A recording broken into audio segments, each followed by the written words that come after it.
अनुसूचित जातीतील आरक्षणाच्या उपवर्गीकरणाविरोधात कोपरगावात विराट जन आक्रोश महामोर्चा, हजारो आंबेडकरी बांधवांचा सहभाग. अनुसूचित जातीतील आरक्षणाच्या उपवर्गीकरणाच्या निर्णयाविरोधात सोमवारी कोपरगाव शहरात समस्त आंबेडकरी समाजाच्या वतीने विराट जन आक्रोश मोर्चाचे आयोजन करण्यात आले. या महामोर्चात कोपरगाव शहर, तालुका तसेच जिल्ह्यातील विविध भागातून आलेल्या भीमसैनिकांसह आंबेडकरी समाज बांधव मोठ्या संख्येने सहभागी झाले होते. महामोर्चाची सुरुवात भारतरत्न डॉक्टर बाबासाहेब आंबेडकर स्मारक येथे अभिवादन करून करण्यात आली.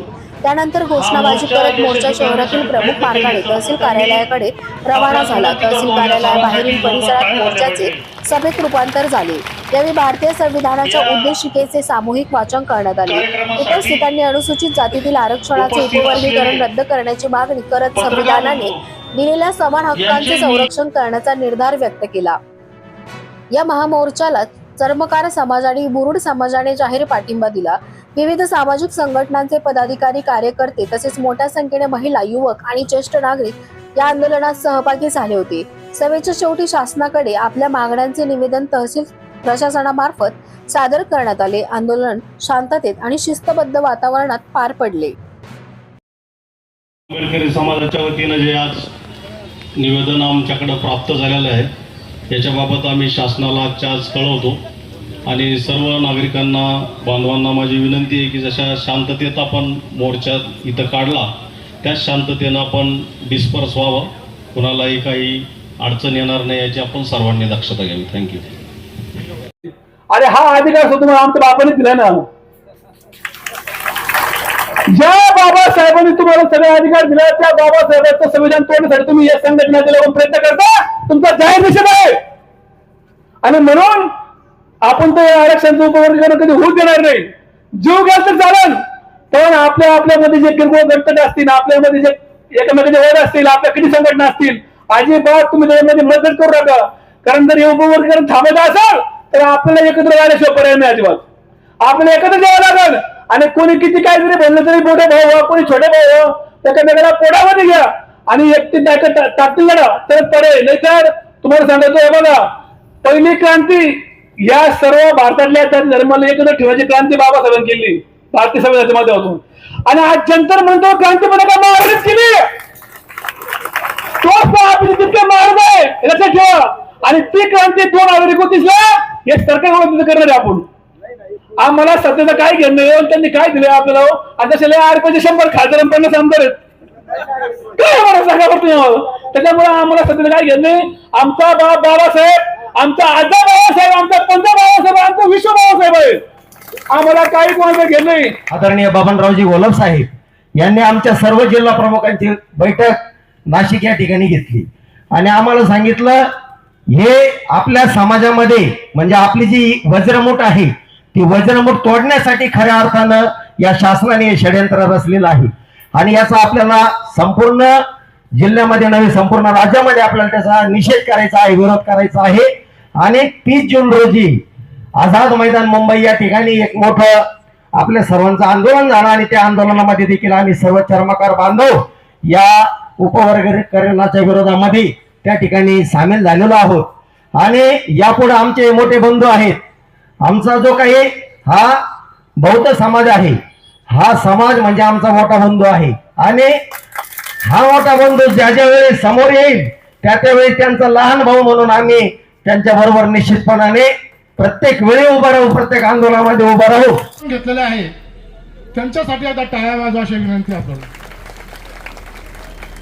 कारण की हे योद्धे आहेत म्हणून आपण जागे आहोत. हे योग्य नसते तर आपण झोपलेलोच असतो. कोण बोलतोय, कोण करतोय, कोण बघतोय, कोणाला कोणाशी काही घेणे नाही, देणं नाही. नामोल्लेख भरपूर जणांचा करू शकतो, पण हे सन्माननीय आहे ते सन्माननीयच राहणार. कारण की यासाठी सुद्धा आपल्या मनगटात दम लागतो आणि तो दम यांच्यामध्ये आहे म्हणून यांनी हा मोर्चा आयोजित केला आहे. खूप काही व्यक्त बोलले, अजून खूप प्रखर बोलले जाणार आहे. माझी विनंती आहे अ ब क ड हे करून तिची जर विषमता करत असेल तर आमचा या पृथ्वी तलावर राहून उपयोग तरी काय. ज्या डॉक्टर बाबासाहेब आंबेडकरांनी आम्हाला मागितलेला आमचा समाज हा एक प्रसादांमधून म्हणजे एक आमचा एक समाजामध्ये एक जागृत करून आम्हाला जर समाजामध्ये उभं करण्याचं स्थान दिलं आहे, तर अवकडे करून काय तुमचं आमचं स्थान तुम्ही हिरावून घेता काय असं वाटायला लागले आहे. नक्कीच खूप काही बोलू शकतो, पण विनंती सर्वांना जागे राहा, जागृत राहा. आपण जर शांत राहिलो, आपण जर कोणत्याही प्रकारचं कोणती हालचाली केली नाही तर आपल्या आरक्षणावर गदा यायला वेळ लागणार नाही. पण मी त्याच्यावर बोलणार नाही, सगळे मान्यवर त्याच्यावर बोलले. मी फक्त याच्यावर बोलणार आहे की हे सरकार किती जातीवादी आहे आणि या सरकारने बौद्ध समाजाला कसं टार्गेट केलेलं आहे. 1 ऑगस्ट 2024 रोजी उच्च न्यायालयाचा निर्णय येतो.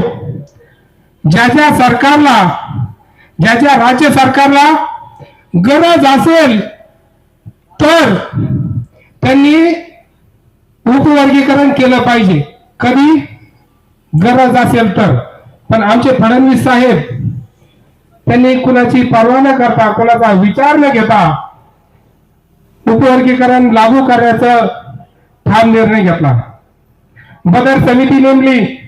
बदर समिती नेमल्यानंतर बदर समितीचे सदस्य नेमले आणि त्या बदर समितीत एकही मांगाचा नाही, एकही महाराजा नाही, एकही समाराचा नाही, एकही बुरुडाचा नाही, सगळे सवर्णाचे.